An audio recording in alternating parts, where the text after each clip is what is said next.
হরিয়ানার জিন্দোর শহরে একটা পরিবারে 10টা মেয়ের পর একটা ছেলে জন্মায়। এই ঘটনাটা নিয়ে একটা খুবই ঘৃণ্য ব্যাপার সামনে এসেছে। একটা ভিডিও ভাইরাল হয়েছে যেখানে একজন মহিলা রিপোর্টার এই ঘটনাটাকে একদম উৎসবের মতো করে রিপোর্ট করছেন, যেন ছেলে হওয়াটাই সবচেয়ে বড় অর্জন।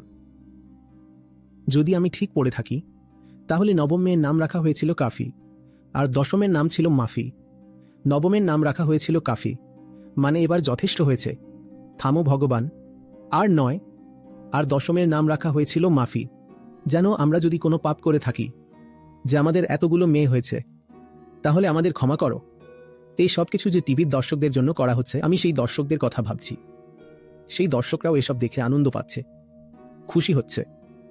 তাই এই গল্পটা শুধু একটা বাড়ির নয়, এর দর্শক সংখ্যাও বিশাল। এটা এক্সপোজ হচ্ছে কারণ এই 10 জনের ভ্রূণ হত্যা হয়নি। না হলে প্রায়ই যাকে তুমি বাড়ির তৃতীয় বা চতুর্থ সন্তান ভাবো, সে আসলে সপ্তম বা অষ্টম হয়।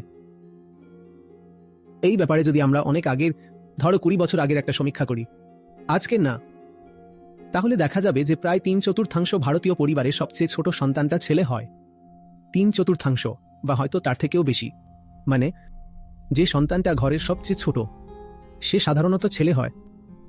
এটা ইঙ্গিত করে যে মেয়েদের তখন পর্যন্ত মেরে ফেলা হয় যতক্ষণ না একটা ছেলে জন্মায়, আর একবার যখন ছেলে জন্মে যায় তখন মা বাবা সন্তান জন্ম দেওয়ার প্রক্রিয়া বন্ধ করে দেয়।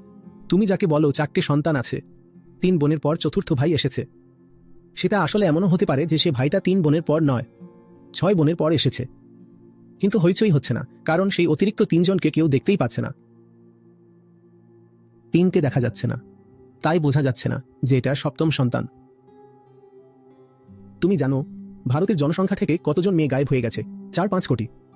4-5 কোটি মেয়ে নেই, আর যদি এদিক ওদিক 2-1টা মেয়ের কিছু হয়ে যায়, তখন আমরা চেঁচিয়ে উঠি, আরে আরে আরে, মেয়েটার মৃত্যু হয়ে গেল, কেউ মেয়েটাকে তুলে নিয়ে গেল। কিন্তু আমাদের দেশ নিজের হাতে 4-5 কোটি কন্যা শিশুর ভ্রূণ হত্যা করেছে। এর চেয়ে বড় গণহত্যা আর কি হতে পারে?